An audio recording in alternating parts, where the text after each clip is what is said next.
thank you guys so much. We're super excited for you to be here. And I'm excited to welcome our next speaker, who's not just my co-founder, now my friend, who's going to talk to you about our product vision, where we're going and why. Right? That's our part in this movement, is to try to build you the platform you need to get there. So please welcome our Chief Product Officer, our co-founder, Brandon Weber.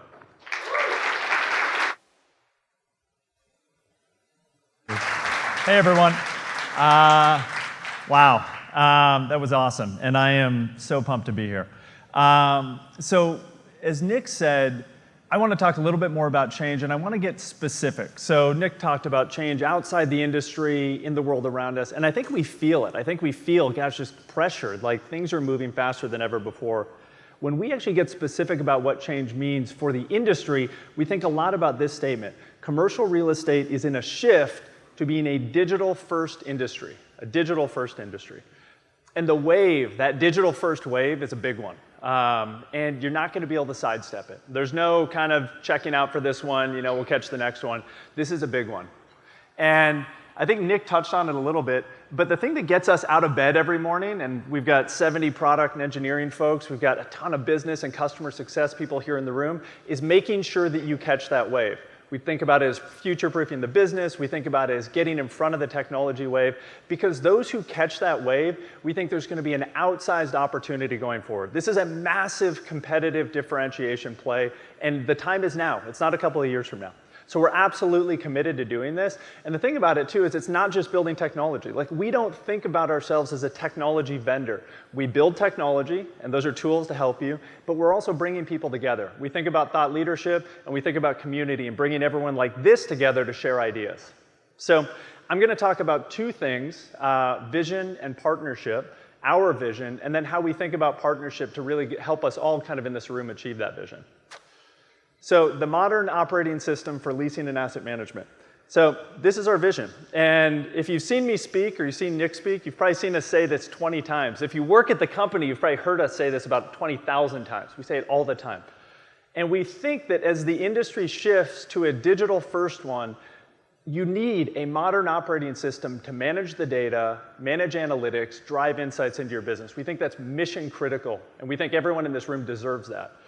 But there's actually a problem with this vision. This vision has a problem, and it's that it's too broad. Leasing and asset management means many things to many people. It actually covers an incredibly broad swath of activities, right? From leasing up an empty building in record time to CAM reconciliations, which is Nick's favorite. He loves this. To tracking janitorial expenses over time, you know, all sorts of stuff. And what's interesting about that is, like, those activities, they're both broad, and they just add different levels of value to the organization. Some add more value to others. And our focus is on doing the highest leverage work for you, building the highest leverage product, talking about the highest leverage ideas. So we want to make sure that we're driving the most value for you. And I want to get into another Steve Jobs quote that I think is just so important. It's how we think about our business. It's how we think about the industry. And I'm just going to read it for you. This guy knows a thing or two about building great software. It's that people think focus means saying yes to the thing that you've got to focus on. But that's not what it means at all. It means saying no to the other 100 ideas that are out there. It said innovation is saying no to 1,000 things. And what's interesting about it, when you just kind of take that in and sit back, it kind of makes sense, right? Every great product that we use, every great company that we admire, we think is born out of this kind of relentless focus that Nick talked about at the beginning. Relentless focus is super important. A lack of focus kind of sucks. So the cost of having a lack of focus is kind of high. You just build mediocre stuff. And I want to make a point here, too. It's like our industry is filled with technology platforms that claim to be everything to everyone, that claim to do a lot of different things. Hey, you know, you got a problem, we got a solution for 19 different things. And the result is they do a lot of different things, and they don't do them very well. So there's a bunch of mediocrity. There's a big gap between value and promise. And so we believe, and this is our personal view, we believe that the market wants a Tesla. You want the best. You want focus, not this weird amphibious car that I pulled off the internet to serve as a metaphor for lack of focus. When we think about the companies that we admire, the great companies, they all share this common thread. And we intend to build a great company.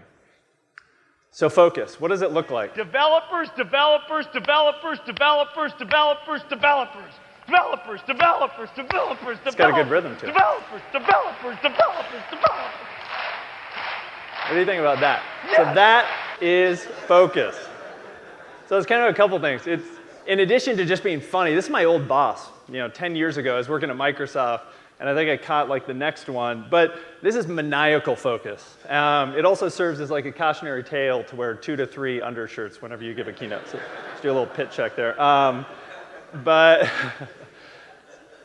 it just personifies it. So I want to leave this message. We are focused.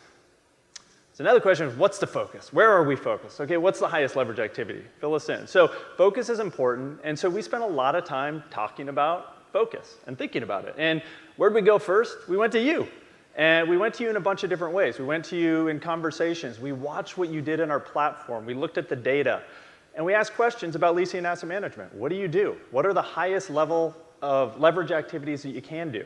That was the question. What's the highest ROI work that you're doing? What are the biggest problems that you're facing? Those were the things that we asked. And it actually came down to something really quite simple. It's all about revenue. It's all about your revenue funnel, which Nick touched on a little bit, and I'm going to get into a lot more. It's simple. The folks in this room want help, and they want to be able to lease space to great tenants and keep those tenants happy and in their buildings. That's what we're trying to do. And what was interesting, one of the asset managers who's in the room right now very eloquently kind of put this together for me. He said, without revenue, nothing else matters. You give me a 5% lift in revenue, it's going to trump a 5% lift in every other corner of my business. That's where I'm focused. So it was the insight. And what's interesting about it, it's like, it seems obvious, right? And we've kind of seen this movie before. When you actually talk to CEOs of other industries, they care most about this too, and they've spent billions of dollars on technology that helps them optimize their revenue funnel. And those technology platforms are delivering billions of dollars of value to the owners and the CEOs that have done it. And they've built household technology brands like Salesforce, Tableau, PeopleSoft, et cetera.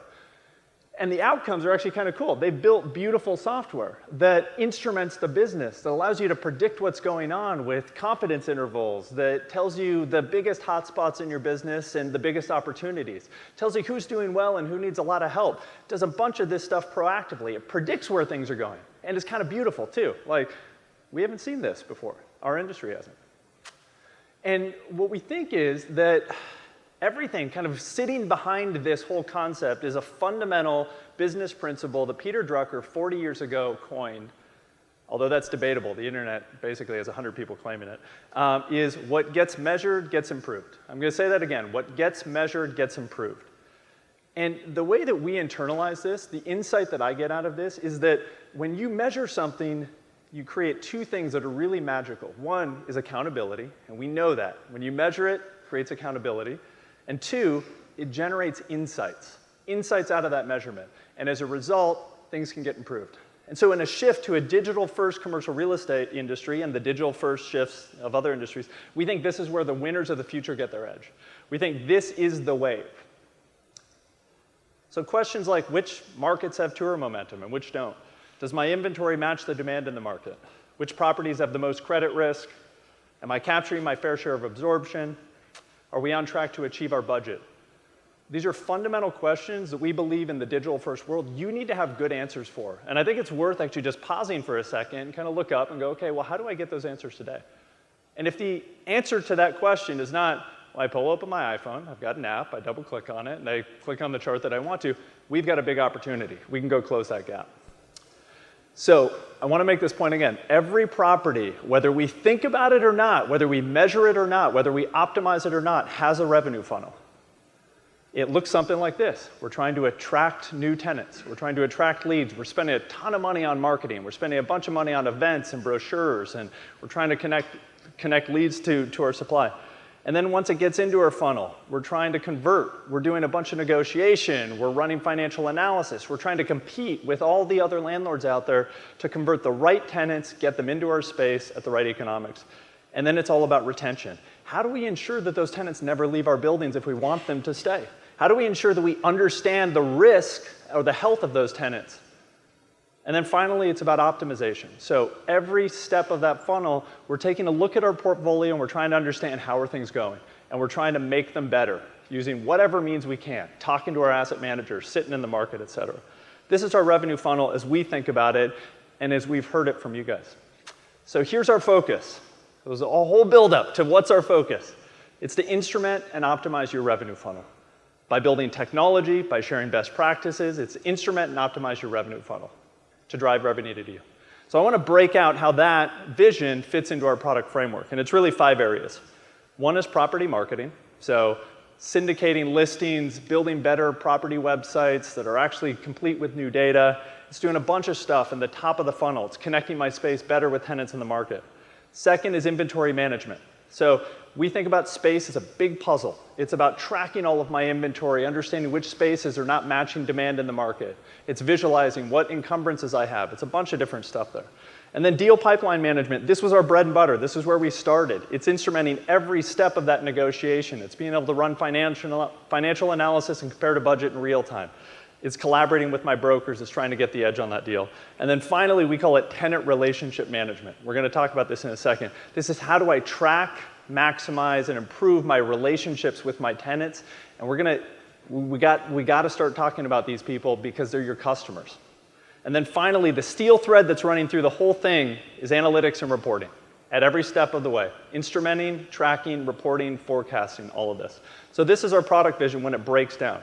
So again, our focus is instrument and optimize your revenue funnel, and that's where we're going. And we're more focused than we've ever been before. I'm really, really pumped about it. So here's 4 examples. So get into some real product, and we're really excited about it. First off, connect your tenants to spaces faster. So our UK product team is working on a really cool set of features that we call space matching. And so what you're seeing on the right here is actually our iPhone app. At the very beginning there, a tenant requirement came through. So like the broker posted, hey, I've got a requirement for 2,000 to 3,000 square feet, and we're allowing you to match your space to that tenant requirement in real time. It takes seconds, where it's a process that used to take days. So tenant requirement comes in, we algorithmically match your space that you have across your listing portfolio or across your real estate portfolio.